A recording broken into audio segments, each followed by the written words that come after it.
Ele foi presidente do Banco do Estado de Minas Gerais, foi deputado constituinte, presidente da Confederação Nacional de Agricultura, voltou a ser secretário de Agricultura no governo Hélio Garcia e permaneceu no cargo até 78, lá em Minas Gerais, no governo de Eduardo Azeredo. Em 2006, foi também agraciado com o World Food Prize, prêmio que equivale ao Nobel de Alimentação. Hoje, exerce o cargo de presidente executivo da Abramilho, Associação Brasileira dos Produtores de Milho. Em 2014, junto com amigos, criou o Fórum do Futuro e é seu presidente até hoje. Estou dando todo esse currículo de um dos caras dos executivos, homens públicos, mais brilhantes que o país já teve e continua a ter. Só que ele não pôde por questões ainda sanitárias e saúde, ele é um senhor de mais de 80 anos, mas recebeu a visita do Clóvis, que entregou o prêmio de destaque como gestor e agradecendo, obviamente, ao Six Sigma Brasil. Ele concorreu este ano, quem venceu não foi ele, mas ele era candidato ao Prêmio Nobel da Paz. Quem ganhou foram aqueles dois jornalistas, o jornalista russo e a jornalista das Filipinas, se não me engano, se não salvo juízo, o melhor juízo. Então, os dois jornalistas, ele perdeu para esses dois, mas ele teve um destaque muito grande. E o Clóvis pediu para que ele viesse aqui fazer a palestra dele. E, obviamente, ele não pôde, mas aí a gente fez a gravação que vocês vão assistir agora. Eu queria que o Clóvis falasse um pouquinho da experiência da entrega, ele recebeu o Clóvis lá, e a gente começar a rodar o vídeo para vocês, tá bom? Bom, eu não poderia deixar de ter oportunidade, vocês vão ficar... Eu sou meio emotivo, eu fiquei emocionado com a lição de vida do Alisson Paulinelli, que vocês vão ver na apresentação dele.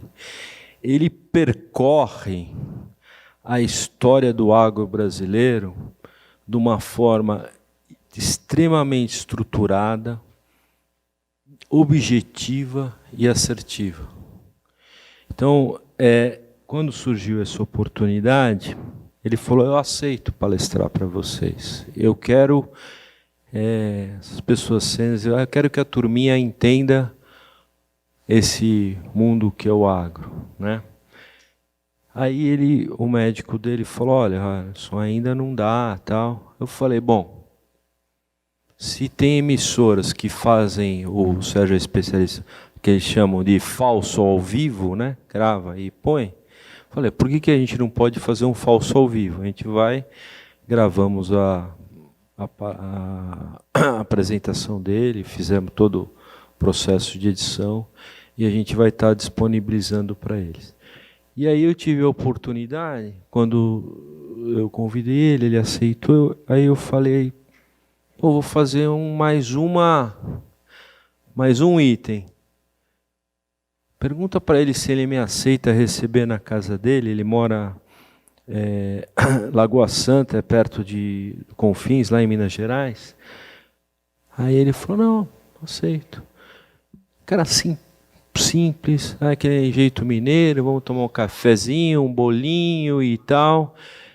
E só para vocês terem ideia, ele criou o fundamento para o nosso país, e nessa placa que a gente deu de homenagem, em nome de todos vocês, agradecendo para o nosso país. Hoje ele alimenta mais de 1 bilhão de pessoas, mais de quase 200 países que a gente exporta alimento. Então, e eu gosto de comentar, qual é o maior valor agregado para um ser humano que não é o alimento.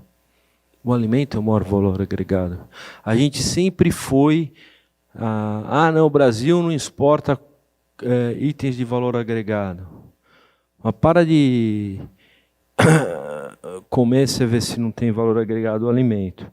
E aí, quando ele concorreu ao Nobel da Paz, e a gente tem que ficar super contente, que foi a primeira vez que todas as associações, todas as entidades apoiaram um candidato ao Nobel da Paz. Eu não sei se vocês sabem, quando o Bob Dylan ganhou o de literatura, a Lígia Fagundes Telles concorreu, e ninguém ficou sabendo. Então, o Alisson foi a primeira vez que a sociedade brasileira apoiou. E é um exemplo que a gente conseguiu estar nesse patamar. Hoje em dia, o Brasil é uma referência em produção de alimento. E a gente não pode ficar com vergonha disso, tem que ficar lisonjeado e contente que a gente tem o agronegócio forte. Se não fosse o agronegócio tão forte que a gente nesse período de pandemia, a gente teria problema. Ninguém passou problema de suprimento nos supermercados. E aí tem a indústria, tem a indústria de tecnologia, a gente tem polos de excelência. Então, lembre aquele negócio que eu falei desde o começo. Pense na nação. E eu não poderia deixar de não ter esse conteúdo dele e até falar a origem de tudo isso daí. Amanhã vai ser homenageado o executivo do ano. A homenagem executivo do ano surgiu numa conversa que eu tive com Osiris Silva em 2012 no Congresso, e ele falou sobre o Nobel da Paz. Aí eu falei assim, bom, eu tenho o campo, tenho o gramado, tenho a bola, eu vou arrojar. Osiris, você aceita ser homenageado executivo do ano? Aí ele aceitou. Então, você vê como a coisa é cíclica. A origem do nosso prêmio de executivo do ano foi esse insight do Nobel. E aí a gente tem um profissional que foi indicado ao Nobel da Paz. Circunstancialmente, tem os critérios dele, ele não foi eleito, mas é importante para o nosso país ter essa visão externa, tá? Então, obrigado. Espero que vocês também fiquem emocionados, que eu fiquei com essa lição de vida. Não é nem uma palestra, é uma lição de vida do Alisson que ele vai nos propiciar. Senhoras e senhores, então, feita essa apresentação do Bergman, ele foi até a residência do Alisson Paulinelli, do ministro, do ex-deputado e do homem público e do grande cientista e de grande executivo que fez o bem. A partir de agora, está no gatilho já, com vocês. Vamos lá. Alisson Paulinelli, do Congresso Six Sigma Brasil. Aproveitem. A agricultura no mundo sempre foi suprida pela região temperada. Por que razão? A região temperada do globo, especialmente no hemisfério norte, era onde estavam as terras mais novas, de origem mais recente, terras mais férteis, fertilíssimas, diga-se de passagem. A tendência de um pH mais neutro, são terras menos ácidas, mais neutras, e com uma característica muito interessante. Basta que você arranque a vegetação nativa, você pode cultivá-la sucessivamente com bons resultados, porque a terra tem, na sua formação, as condições de ser uma terra fértil. Tem todos os elementos que precisam as plantas para se desenvolver. Os grandes chamados potássio, o fósforo, o nitrogênio, tem os chamados médios, o calcário, o magnésio, a sílica, como também tem mais 140 microelementos que ajudam demais na fertilidade do solo. Esses solos naturais foram ocupados há 4.000 anos atrás. Desde que o homem nômade como se concentrou, ele tem a sua característica de se concentrar e formou os centros urbanos, essas regiões foram as que começaram a atender às demandas no suprimento de alimentos a essas regiões onde as populações se concentraram. E isso transferiu anos após anos. Quando chegou no último século, os estatistas ficaram preocupados. Malthus foi um deles. E ele tinha, na Inglaterra, um grupo de estudiosos que vinham acompanhando essa evolução da agricultura na área temperada.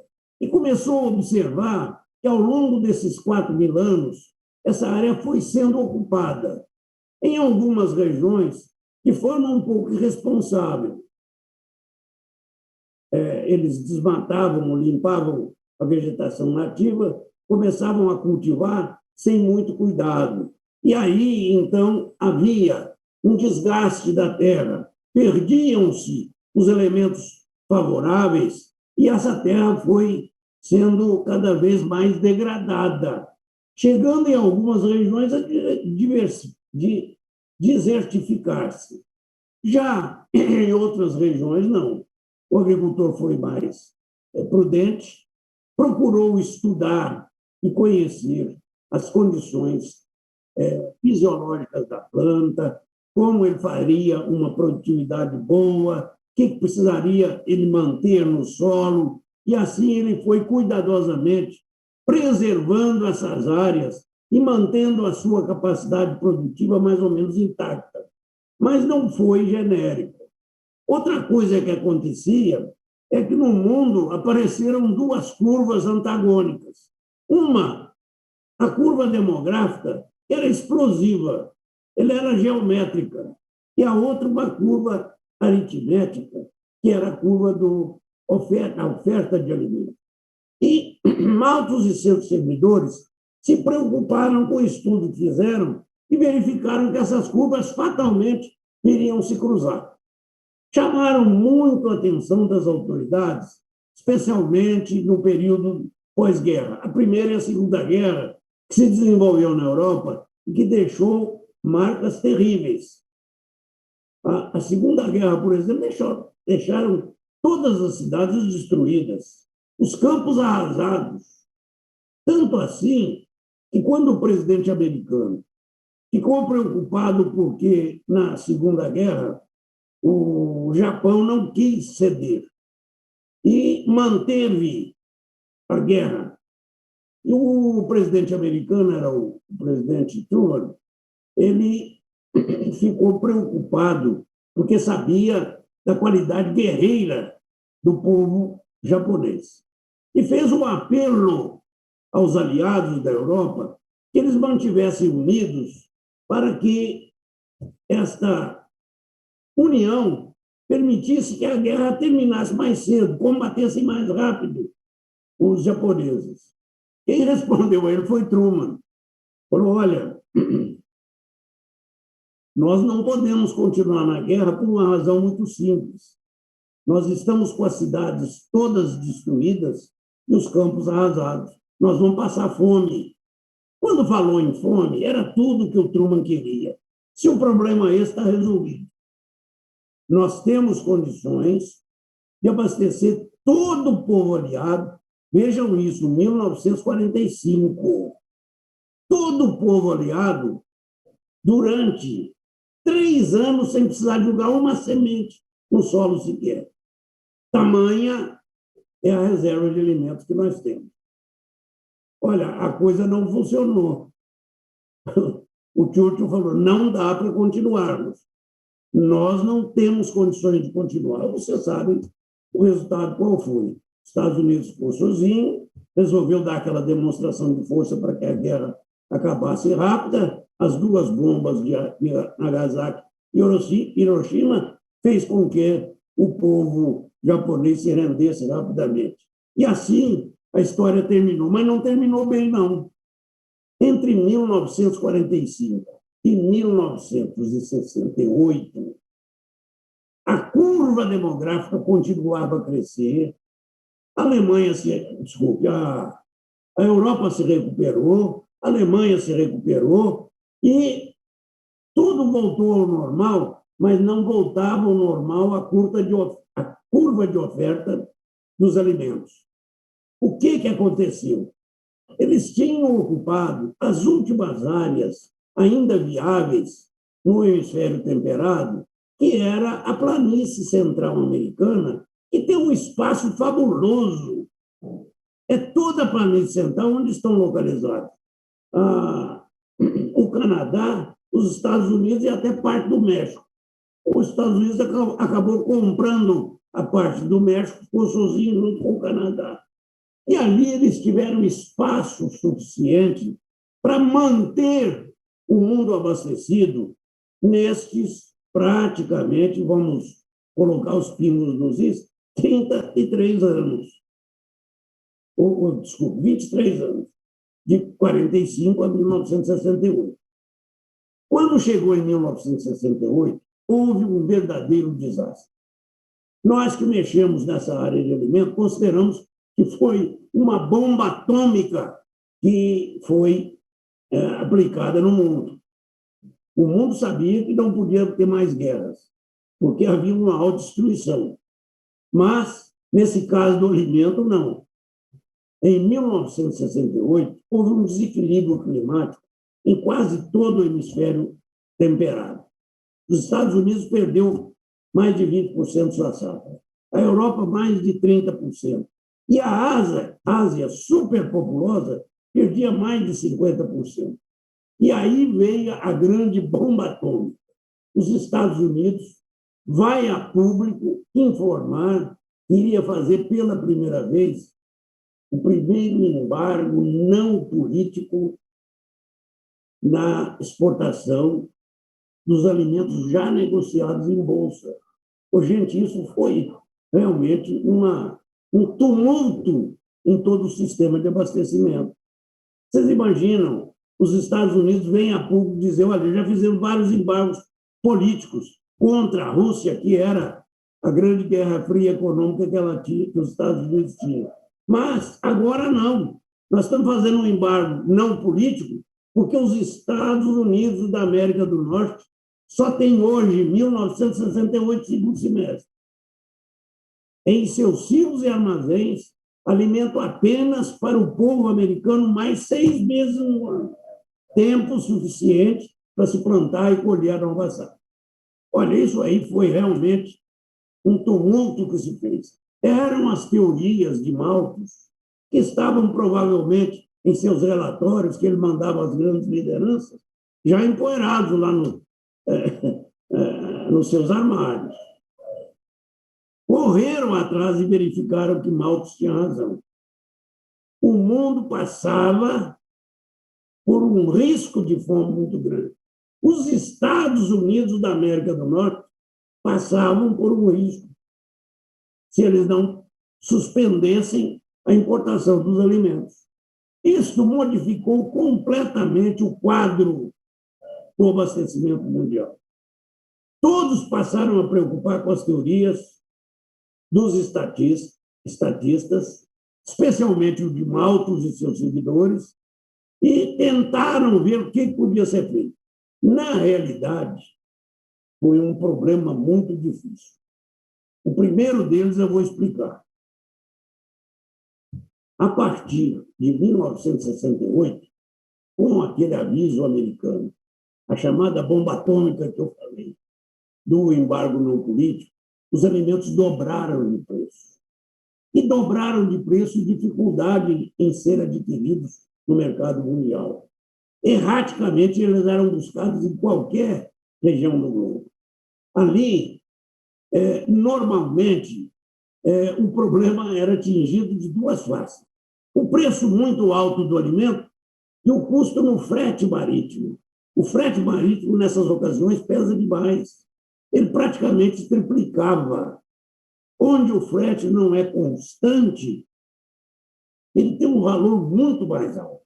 Isso aconteceu naquela época e os países dependentes de importação de alimentos, entre eles o Brasil, país tropical, todos os outros países tropicais eram importadores de alimentos. Nós não tínhamos, naquela época, uma tecnologia para a agricultura tropical. O mundo tropical era dependente e a fome já se espalhava em diversas regiões do globo, especialmente as regiões tropicais. Então, o que ocorreu foi que as populações passaram a sofrer demais. No Brasil, por exemplo, classe média pagava um preço altíssimo pelo alimento. Só para vocês terem a ideia, a família média brasileira passou a pagar 48% de toda a sua renda familiar. Não é salário mínimo, não. É renda familiar, tudo aquilo que a família arrebanhava como renda. Eles gastavam 48%. Quem gasta 48% em alimentação é mais ou menos o que está gastando hoje Bangladesh, que é quase 50%, não tem dinheiro para comprar vestuário, para transporte, para residência, para saúde, para educação, etc., etc.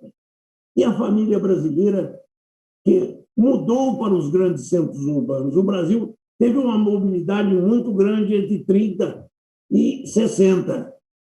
Nesses 38 anos, o Brasil, que tinha 20% só da população na área urbana, passou a ter 50% na área urbana e 50% rural.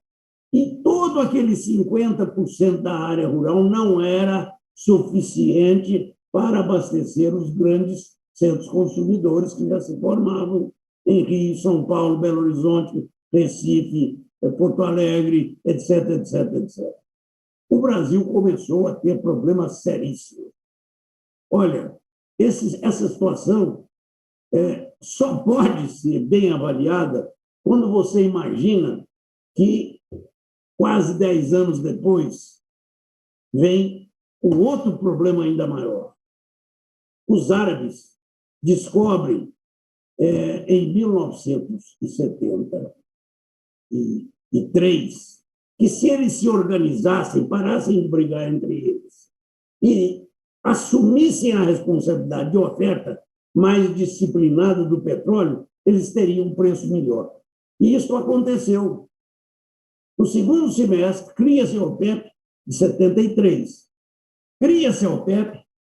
Numa semana, o petróleo passa de 2,5 a 3 dólares, que era o que o Brasil pagava antes, para 11 dólares o barril.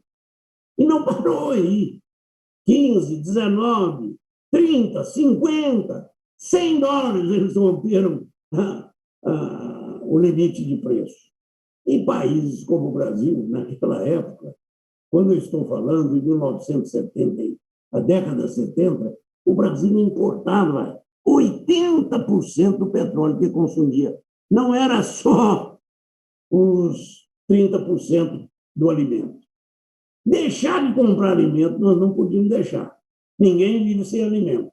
Portanto, a conta café, que dava uma certa folga à balança comercial brasileira, começou a ser exaurida só pela conta alimento. E a conta petróleo começou o Brasil a ter dificuldades. Primeiro, na sua energia. Nós produzimos energia muito com base em petróleo. Segundo, nos seus transportes urbanos, transportes de grande peso, etc., de cargas, etc. Olha, foi um tumulto para o país.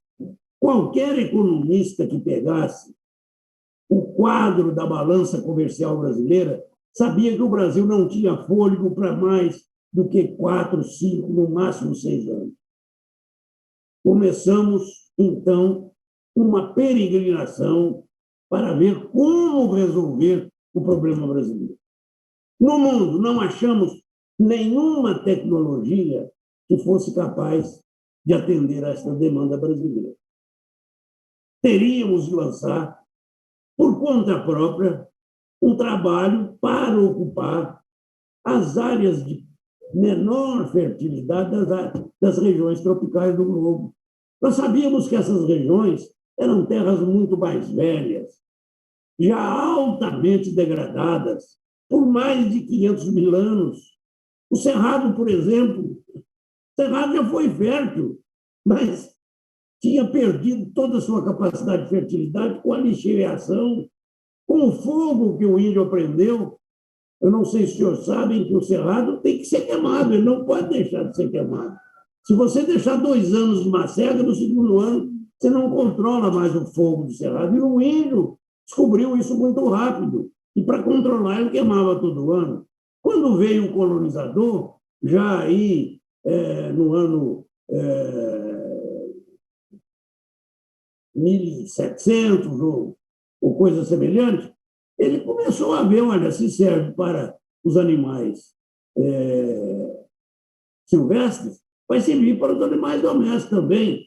E começaram, então, a fazer o manejo do cerrado com o fogo que o índio fazia para a caça, ou animais como o boi, o cavalo, etc, etc.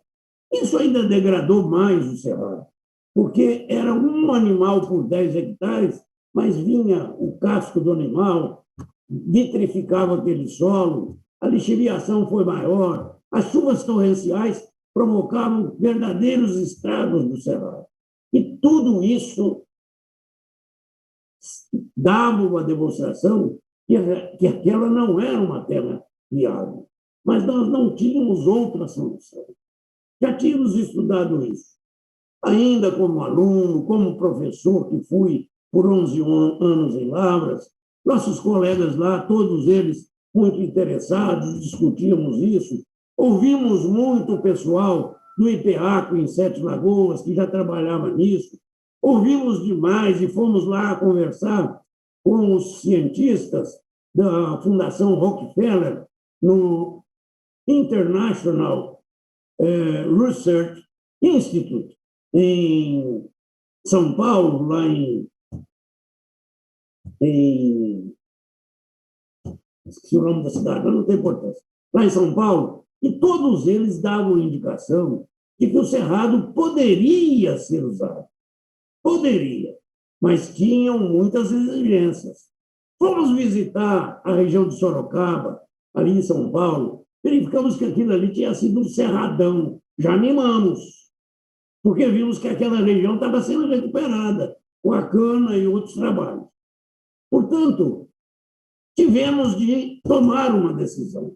O governo brasileiro, chefiado pelo presidente Ernesto Geisel, mais do que ninguém, sabia que com a tecnologia existente na área de petróleo, ele tinha sido presidente da Petrobras antes de se eleger presidente, ele sabia que nem com 30 anos o Brasil ia achar petróleo com aquela tecnologia.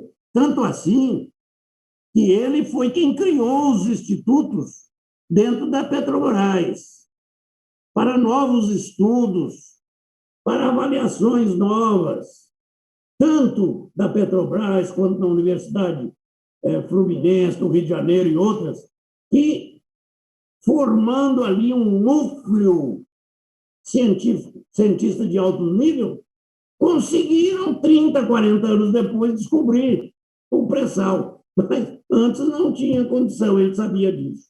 Portanto, a decisão de se fazer a solução da época por agricultura, ela não foi minha, não. Eu quero deixar bem claro.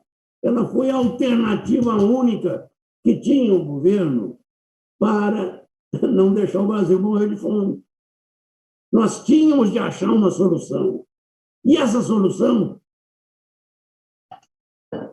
não existindo no mundo, teria de ser criada aqui. Foi a razão pela qual pegamos a Embrapa recém-criada pelo ministro Silvio Lima e transformamos essa Embrapa num órgão com recursos, muitos recursos, com autonomia administrativa, técnica e financeira. Apoiamos a diretoria escolhida no governo anterior, só trocamos trouxemos o professor Blumenschein, de Piracicaba, que eu conhecia bem, sabia da sua competência, que organizou toda a estrutura para a Embrapa ser a grande organizadora de um programa de pesquisa para resolver o problema da agricultura brasileira, tropical brasileira. Isso aconteceu. Como a Embrapa teve recursos para chamar as universidades e fazer com ela contratos? As universidades prestavam serviço e nos emprestavam as grandes cabeças que ela tinha. A iniciativa privada usava também recursos nossos, mas nos dava todo o apoio na seleção de plantas, de pesquisa, suas grandes cabeças todas foram utilizadas. As instituições estaduais de pesquisa, houve uma onda favorável naquele ano, com os governadores que criaram mais 8, eram 9, 17 instituições de pesquisa estaduais que nós custeamos a todos. Nós pagávamos praticamente a metade do custeio para ter a integração com elas. Colocávamos um diretor técnico e assim nós evitamos duplicações. Usamos tudo que o Brasil tinha. Abrimos um concurso para 1.000 profissionais para a Embrapa. Tivemos a maior decepção. Só apareceram 52 pós-graduados. Contratamos os 52, mas tivemos que mandar mais 950 para ir fazer seus cursos de pós-graduação que nós tínhamos prometido. Quem não tivesse condições de ser aprovado por curso de pós-graduação, faria o seu curso. Fizemos isso. Chamamos mais 462 das estaduais. Premiamos os seus novos pesquisadores, jovens, recém-contratados, que também foram incluídos nessa lista, como também das universidades. Aquelas que conveniaram conosco, nós demos 100 vagas a elas. Foram 99, porque uma adoeceu e acabou não indo. E assim nós mandamos para o exterior, para as grandes concentrações de ciência que nós tínhamos, na Europa, nos Estados Unidos, no Japão, em todas as áreas, na Ásia,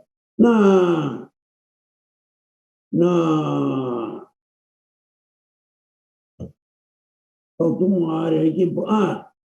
na Oceania. Tudo isso foi feito meticulosamente, trabalhado pelo grupo da Embrapa, e esses rapazes indo lá com uma missão muito bem e claramente definida.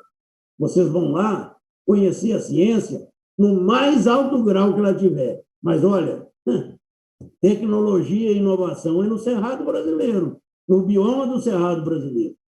Funcionou, deu certo.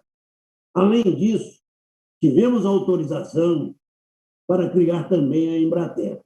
Pegamos uma outra experiência belíssima do Fundo Rockefeller, iniciada em Minas Gerais, em Curvelo, em 1948, que até 1974 se expandiu pelo Brasil todo.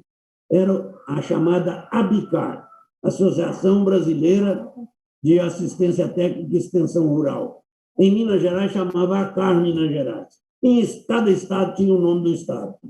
Fomos nessa instituição, verificamos que ela estava em crise, tinha havido uma dissensão política dentro da instituição, e nós resolvemos propor ao governo que ela seria oficializada como a instituição de assistência técnica e extensão rural para todo o país. Fizemos isso com mais de 7.000 técnicos que foram colocados imediatamente à disposição do governo. Além disso, criamos um sistema de política pública o mais avançado que se tinha. Nossa experiência de Minas Gerais nos ajudou demais. Nós tínhamos passado 3 anos na secretaria do governo Rondon Pacheco. E lá, com o apoio dele, nós começamos a trabalhar no Cerrado. E conseguimos fazer o que nós não esperávamos. Verificar a viabilidade indiscutível da produção do Cerrado.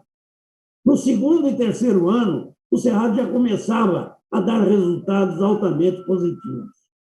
Além disso, criamos o primeiro projeto que deu uma ênfase muito grande, que foi o PADAP, Projeto de Assentamento Dirigido do Alto Paranaíba em São Gotardo, que serviu ao Japão de estímulo para vir associar com o Brasil, e fizemos juntos com o Japão um investimento de 560 milhões de dólares no projeto PRODECER, Projeto de Desenvolvimento Cerrado, que fez e repetiu 21 projetos lá de São Gotardo.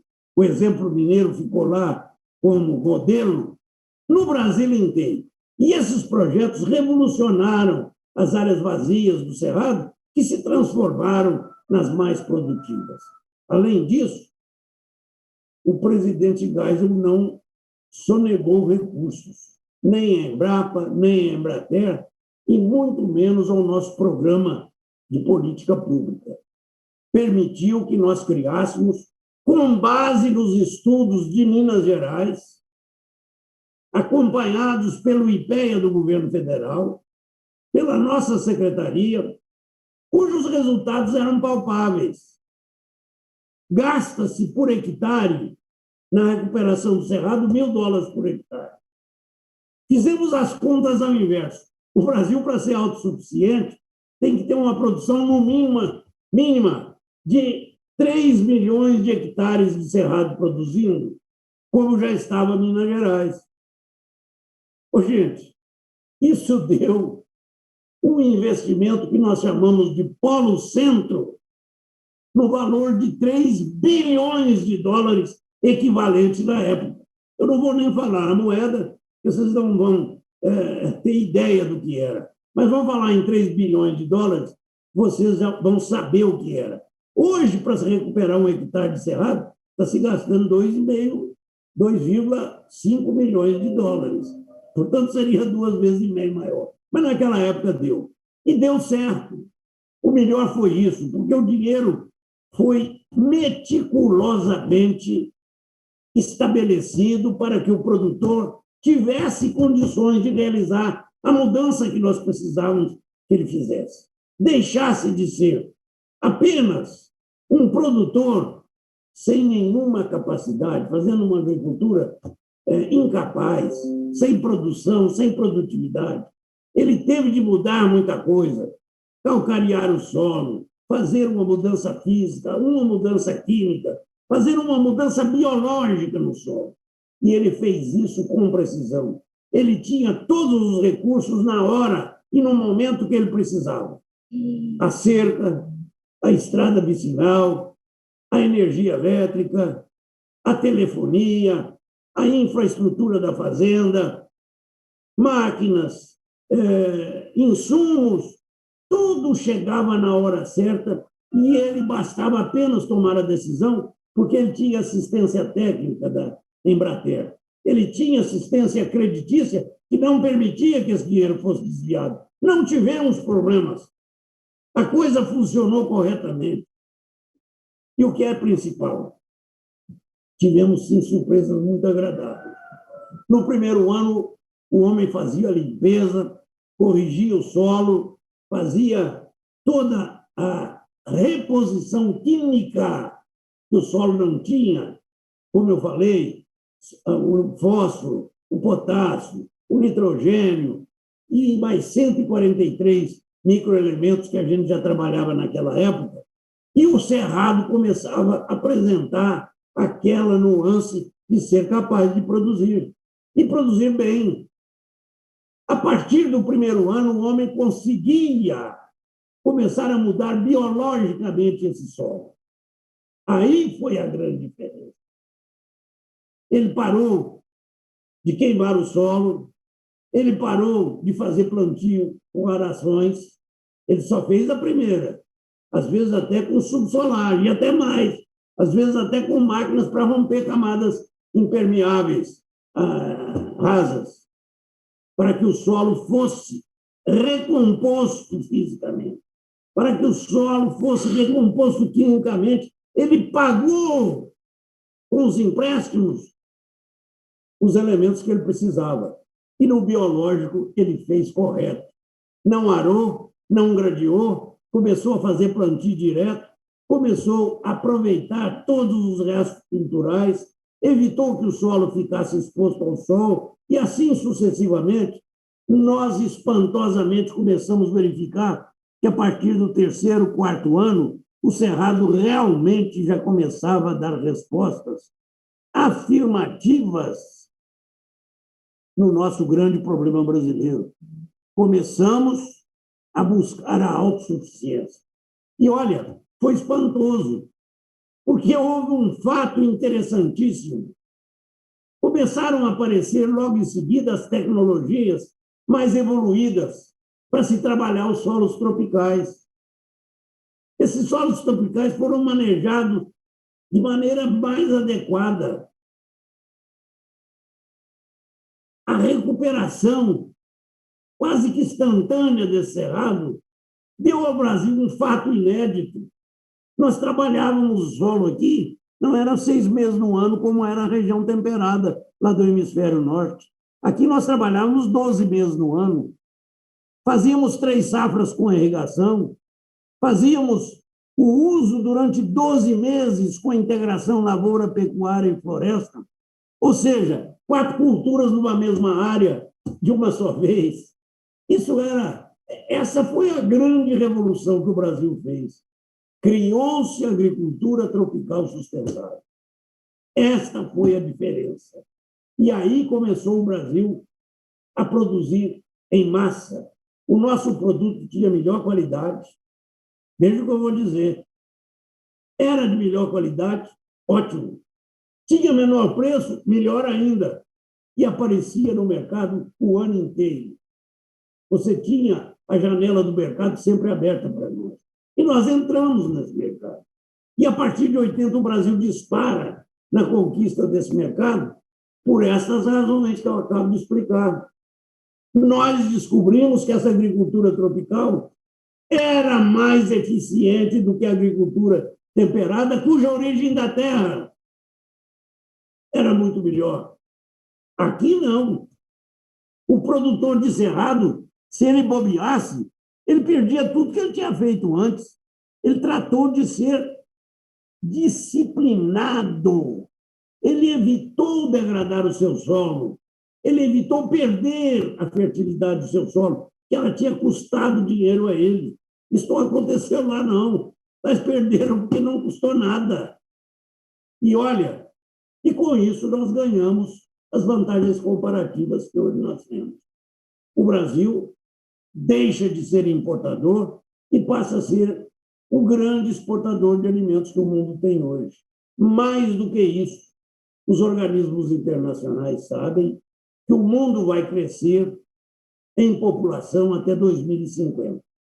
Até 2050, de acordo com as novas projeções estatísticas que nós temos nos órgãos internacionais, a FAO, a ONU, os bancos mundial, o banco, o BID, os bancos internacionais, as instituições internacionais, todos eles sabem que em 2050 o mundo estará muito próximo a 10 bilhões de pessoas, ou seja, mais 2,5 bilhões de pessoas que nós temos hoje. Quem está crescendo no mundo hoje são os países populosos. A China, a Índia, a Indonésia, a África. Quem imaginava os países populosos da África crescendo a 8% ao ano? Essa é uma realidade que está aí. Portanto, essas 4 regiões que eu falo, 3 países e um continente, é mais da metade da população mundial.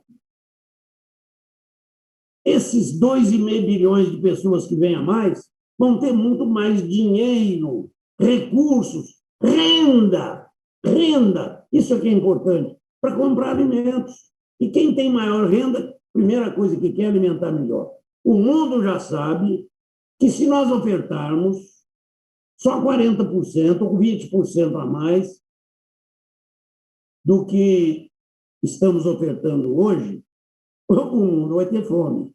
É preciso que se oferte entre 60% e 70% a mais da atual oferta para atender esses 10 bilhões. Para passar de 7,5 para 10, veja o que eu estou dizendo. Nós estamos crescendo 1/4, mas vamos ter que ofertar 60%, 70% a mais de alimento. Sabe de uma coisa?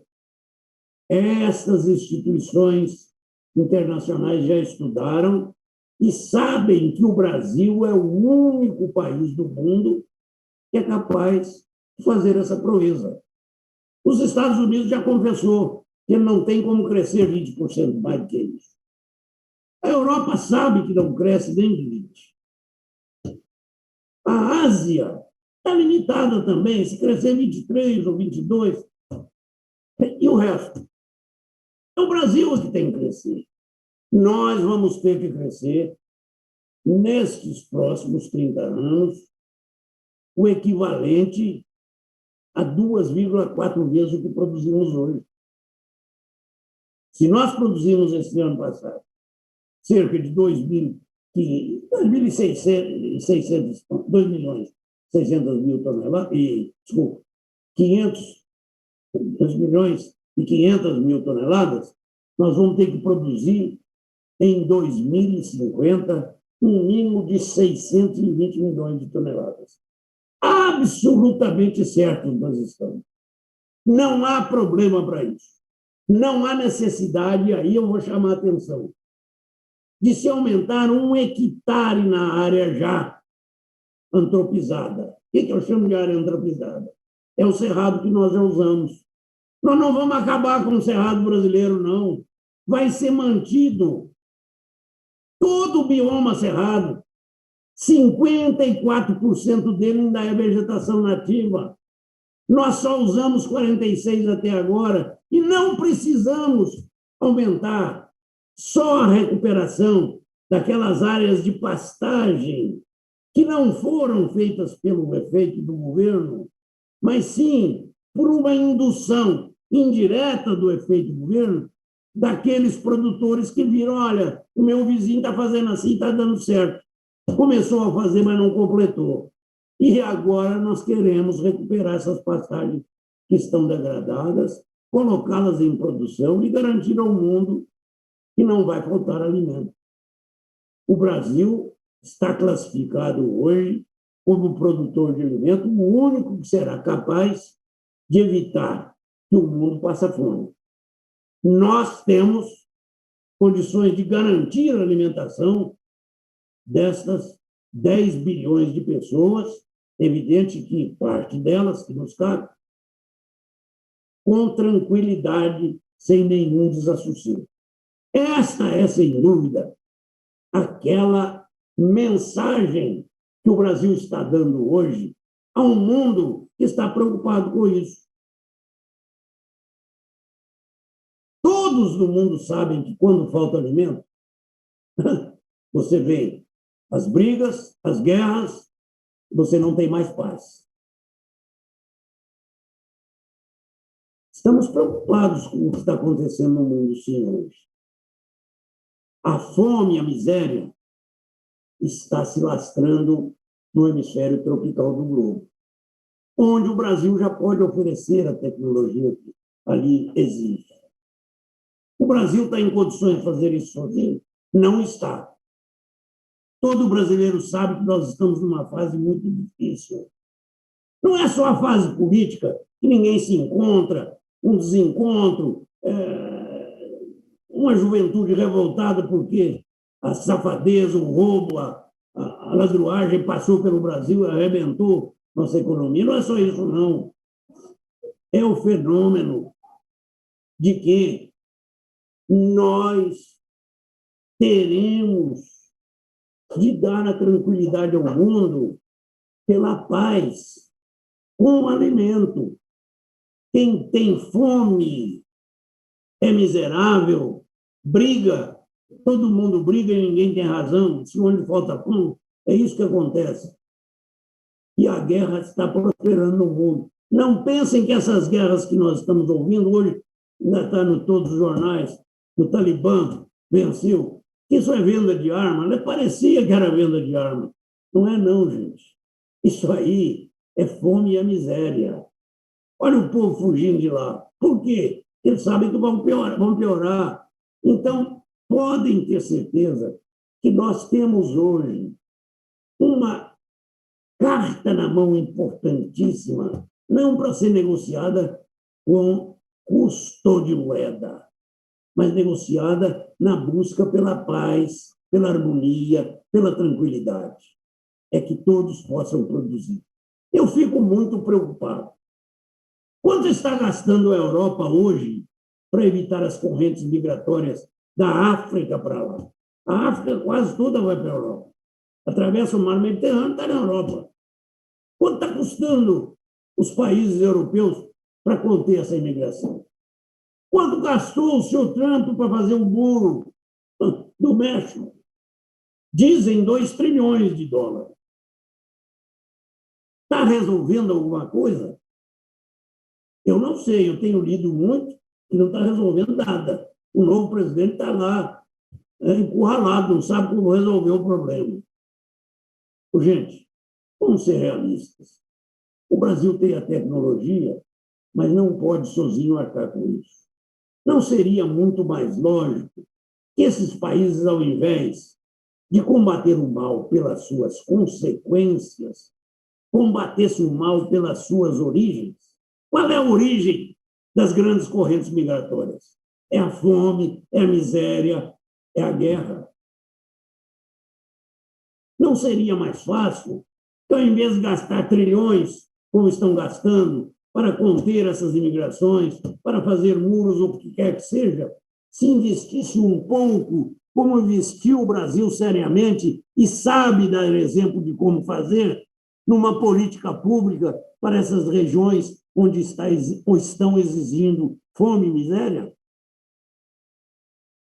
Esta é uma proposta que, cautelosamente, temos procurado, pela ciência, discutir esse assunto, trazer a consideração das lideranças mundiais e oferecer que o Brasil pode ajudar, sim, a abrir uma oportunidade para a igualdade entre os povos, pelo menos na parte de alimentação. Agradeço essa oportunidade de ter apresentado a quem se prepara para fazer um grande congresso sobre fome, miséria e guerra. Paz é o que nós precisamos. A paz, ela é construída. Ela não é derrotada. Precisamos de todos trabalharmos juntos na direção de uma grande solução. Vamos combater o mal que assola o mundo pelas suas origens e não pelos seus efeitos. Muito obrigado. Esse conhecimento que eu chamo de conhecimento tácito, né, que só obtém quem passou essa jornada, quem sabe da dificuldade, e a gente demonstrar, sim, que o nosso país tem condição de ser líder, e é líder, né, nessa área de atuação e outras áreas. Os profissionais têm que ter esse incentivo, que nem o senhor está passando, esse vigor para todos eles acreditarem. Eu acho que a mensagem clara que foi passada é a seguinte: acredite no seu ideal, acredite que você consiga fazer, porque, conforme você bem referenciou, de um estudo, vocês fizeram uma jornada de várias décadas que se tornou viável, se tornou a base de tudo que a gente vem colhendo, e isso daí é uma coisa muito importante, além dessa parte de execução, a parte de conceito, de ter um modelo de integração, ou seja, a gente não pode mais criar conceitos de polaridade, o A é de um lado, o B do outro lado. A gente tem que fazer o seguinte: se a gente quiser crescer, todas as entidades e os organismos, público, privado e as associações têm que estarem atuando de forma integrada. E eu gostaria de, novamente, lhe parabenizar pela indicação muito merecida do Nobel, e fico extremamente lisonjeado com o depoimento que você teve a oportunidade de nos passar e essa lição de vida, Anderson. Parabéns e, novamente, muito, muito obrigado. Olha, eu desejo muito sucesso no Six Sigma, hein? Muito obrigado, Alisson. Novamente, obrigado pela gentileza, tá? Obrigado. Tá bom? Tá legal. Um abração, Alisson. Ah,